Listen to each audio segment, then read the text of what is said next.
예수님께서 여러분과 함께 루카가 전한 거룩한 복음입니다.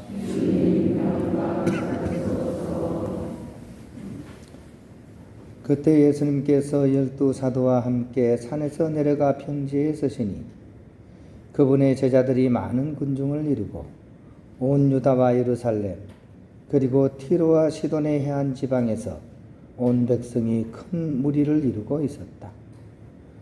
예수님께서 눈을 들어 제자들을 보시며 말씀하셨다. 행복하여라 가난한 사람들, 하늘의 나라가 너희 것이다. 행복하여라 지금 굶주리는 사람들, 너희는 배부르게 될 것이다.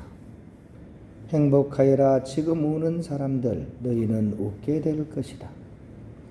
사람들이 너희를 미워하면, 그리고 사람의 아들 때문에 너희를 쫓아내고 모욕하고 중상하면 너희 행복하다. 그날에 기뻐하고 뛰놀아라. 보라, 너희가 하늘에서 받을 상이 크다. 사실 그들의 조상들도 예언자들을 그렇게 대하였다. 그러나 불행하여라 너희 부유한 사람들, 너희는 이미 위로를 받았다. 불행하여라 너희 지금 배부른 사람들, 너희는 굶주리게 될 것이다. 불행하여라 지금 웃는 사람들, 너희는 슬퍼하며 울게 될 것이다. 모든 사람이 너희를 좋게 말하면 너희는 불행하다. 사실 그들의 조상들도 거짓 예언자들을 그렇게 대하였다. 주님의 말씀입니다. 네, 평화를 빕니다. 네, 제가 옛날에 대구 있을 때 최공도 신부님이라고 아주 성령기도에서 아주 유명하신 신부님 계셨습니다. 그분이 말씀도 좋으시고 다 좋은데 노래를 부르면 그렇게 우스울 수가 없더라고요. 하늘 높은 데서 오늘 제가 했죠, 그죠?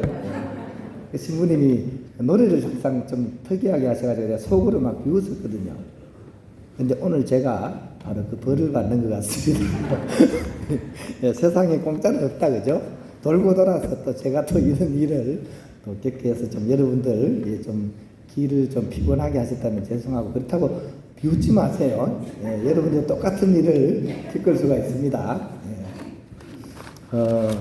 신학교 다닐 때 아주 여러 선생님이 있지만 가장 기억에 남는 사람들은 좀 이렇게 공포의 선생님, 아주 무서웠던 선생님이 더 기억에 오래 가요. 이런 분이 한 분 계셨습니다. 구약 성경을 가르치는 선생님이셨는데 일주일에 거의 한 권씩 성경 관련된 그런 어려운 신학책을 읽고 리포트를 쓰게 했습니다. 일주일에 하나씩. 그 과목이 그것만 있는 게 아니잖아요, 그죠? 읽어도 딱딱한 그 신학 관련 책들을 읽고 리포트를 쓰게 했어요. 물론 시험은 시험대로 보고 다 합니다. 수도원 신학생인 저희 경우에는 또 학교 공부만 하는 것도 아니잖아요. 보면 수도원 프로그램도 집에 오면 타이트하게 막 돌아갑니다. 거기서도 숙제를 써야 됩니다. 거기다가 또 작업도 해야 되고 또 설거지도 해야 되고 또 각자 맡은 소임도 해야 되고, 저는 또 여기저기 행사 많이 불려다녔어요. 뭐 수도원에 행사 있으면 여기 와서 사회마다 해가지고 막 그거 쫓아가고 하다 보니까 정말 바쁜 가운데서 이제 그 숙제를 해야 됐습니다. 일주일에 하나씩. 근데 이 분의 수업의 악건은 뭐냐 하면 그 숙제가 문제가 아니라 수업 시간 때 이제 시편 1편 원문을 외우게 했습니다. 다 외워가지고 누구 쿡 찌르면 입에서 시편 1편이 히브리어로 쭉 나와야 됩니다. 그리고 한 사람 시키고 그 다음 사람, 옆 사람 뒤로, 옆으로, 대각선으로. 이게 안 그래도 하얀 얼굴이 더 하얘지는 그런 수업 시간이었습니다. 바짝 얼어붙어가지고 그래서 막 이걸 막 외워야 됐어요. 원문에 이제 무슨 뜻인지도 제대로 못 새기면서 이렇게 아시레 아이시 아세르로 할라 바하차트레 샤인 우에데레 가타임로 아마도 무슨 뜻인지 모르겠죠. 뜻도 모르면서 그냥, 물론 이제 나중에는 뜻을 알았지만 뜻도 모르면서 막 외워야 되는 거죠. 그때는 이제 그게 그렇게 싫었는데 이 내용, 시편 1편의 내용이야말로 정말 중요한 내용이라는 사실을 서서히 이제 알아가게 되었습니다. 그리고 이 내용이 사실은 오늘 복음을 이해하는 그런 열쇠이기도 하다는 사실을 알게 된 거죠. 그래서 오늘 일독서의 내용에 이 내용이 나오죠. 그죠? 일독서의 내용은 예레미야 예언자가 시편 1편의 내용을 통해 가지고 이렇게 하나님의 뜻을 전하는 그런 내용입니다. 화답성 우리 했죠. 그죠? 화답성 내용도 시편 1편의 내용입니다. 무슨 뜻이냐면 이렇습니다. 아실의 하이시, 복 있는 사람이야, 이런 뜻입니다. 아세르로 할락, 그런 사람은 걷지 않는다. 바하짜토레 샤임, 악인의 꾀를 젓지 않는다. 그리고 우베델의 카타임로 아마드, 그는 죄인의 길에 서지 않는다, 이런 뜻입니다.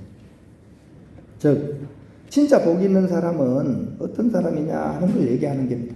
진짜 복 있는 사람은 악인의 꾀나 죄나 오만에 서지 않고 오히려 하느님의 말씀을 마음에 품고 그 말씀을 늘 묵상하면서 하느님께 오로지 의지하며 살아가는 사람, 그는 결국 물가에 심어진 나무처럼 꽃이 피고 좋은 열매를 맺을 것이다 하는 내용입니다. 반대로 악인은 처음에는 꾀까번쩍하는 것 같습니다. 자기 뜻대로 다 되는 것 같아요. 꾀도 있고 재주도 있고. 하지만 그는 결국 바람에 날리는 금불처럼 쓰러지게 되리라 하는 그런 내용이 시편 1편의 내용입니다. 화답성으로 우리가 방금 했던 내용입니다. 어떻습니까? 그 내용과 오늘 복음이 너무나 닮아있지 않습니까? 진리는 번잡하지가 않습니다. 늘 반복되는 것 같지만 씹을수록 더욱 깊은 맛이 나는 것이 바로 진리의 말씀입니다.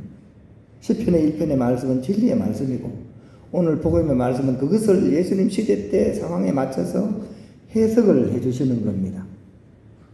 그래서 오늘은 우리 오늘 복음의 그런 핵심 내용을 꼭 씹어 맛보는 그런 오늘 하루가 되었으면 좋겠습니다. 가난한 사람들은 행복하다. 가난한 사람들이 어떤 사람들입니까? 자신의 생존을 자신의 힘이 아니라 결국 누군가의 자비에 기대하는 사람들이 가난한 사람들입니다. 왜냐하면 변변히 가진 것도 없기 때문입니다. 의지할 사람도 딱히 없습니다. 그러다 보니 이 사람들은 오로지 전적으로 하느님께 의탁할 수밖에 없는 사람들입니다. 그런데 하느님께서는 당신께 부르짖는 그 가난한 이들의 외침을 나몰라라 하시는 분이 아니라는 것입니다. 오히려 부르짖는 그들과 함께 하시고 그들을 보살피고 지켜주신다는 것입니다. 그렇게 하느님과 깊은 일치를 이룬 그런 가난한 이들은 하느님 덕분에 어떤 조건이나 상황에서도 흔들림이 없게 됩니다. 참된 평화를 누리게 된다는 것입니다. 지금 비록 슬피 울어도, 지금 비록 미움받고 배척을 받아도 얼마든지 행복할 수 있다는 것입니다. 왜냐하면 하느님과 연결이 되어 있기 때문에.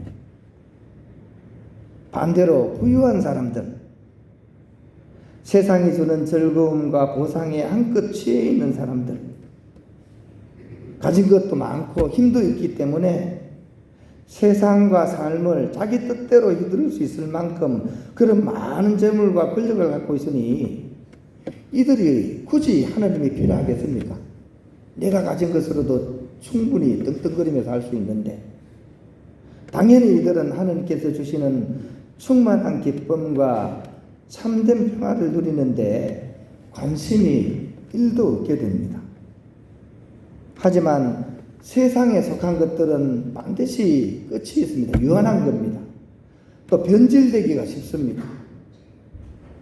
그래서 이런 세속적인 것들에 기대어 누리는 기쁨은 오래가지 못하고 싱그루처럼 사라져버리게 됩니다. 우리 지금 TV를 통해서 계속 성경 해설편을 보고 있습니다. 그죠? 금불 10년이라 그랬습니다. 아무리 권력이 쨍쨍해도 10년 가는 게 없다 그랬습니다. 죄와 거짓과 오만의 권력자가 무너지는 그 이야기를 우리는 생생히 보고 있습니다. 복음의 해설관입니다. 그러므로 지금 배부르고 즐거워도 사람들의 칭찬과 인정을 받아도 마음껏 행복할 수 없다는 사실을 우리가 기억하면 좋겠습니다. 이것이 오늘 복음을 통해서 예수님께서 선포하신 참된 행복에 담긴 숨은 역설이라고 하겠습니다.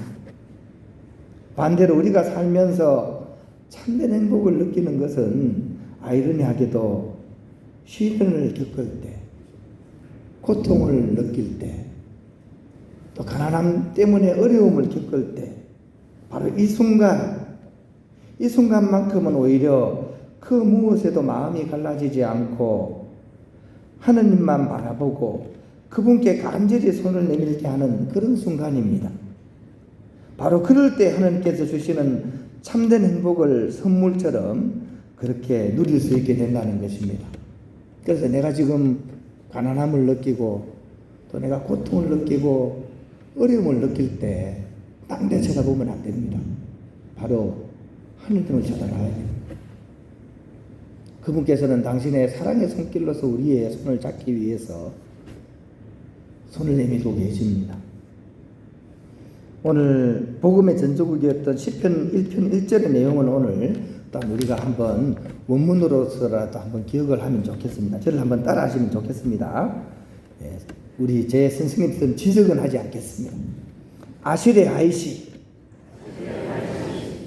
복되어라. 다시 아실의 아이시 아세르로 할라. 그런 사람은 서지 않는다. 그죠? 바하차트레 샤인. 좀 어렵다. 바하차트레 샤인. 악인의 꾀를 쫓지 않는다. 이런 뜻입니다. 우리가 어디 서 있어야 되는지를 얘기하는 겁니다. 그리고 저는 이게 굉장히 좋은 말씀이라는 생각이 들어요. 우리는 사실 오늘 복음에서 이렇게 얘기하건 얘기하기 않던 우리는 사실 다 가난한 사람들이에요. 존재적으로 다 가난한 사람들입니다. 빈손으로 태어난 사람들입니다. 아무것도 우리 것이라고는 없는 사람들입니다.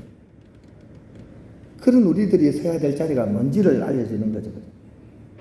우리가 해야 될 일은 아무것도 없는 우리가 뭔가를 대단한 것을 할 수 없습니다. 우리가 할 수 있는 것은 바로 이겁니다. 엄청난 선을 하려고 하지 말고 다만 죄인의 꾀를 쫓지 않는 것, 조그만 죄에도 발을 담그지 않으려고 하는 것, 이것이 우리가 이 내적인 가난을 살아가는 비결입니다. 오늘 시편 1편의 그 내용을 기억하면서 복음의 그 열매를 맺을 수 있는 그런 우리가 되었으면 좋겠습니다. 다만 작은 악이라도 물들지 않으려고 우리 마음을 다지고 하느님을 바라보면서 그분이 가리키는 길을 향해서 나아가려고 하는 그런 우리가 되게 될 때 오늘 복음에 나오는 이 진보팔단의 내용은 바로 우리 삶의 결실로서 열매 맺게 될 것이라는 사실 우리가 꼭 기억하면서 오늘 복음을 다시 한번 이렇게 묵상하면서 이것이 우리의 시작이 될 수 있도록 함께 기도하는 그런 우리가 되어야겠습니다.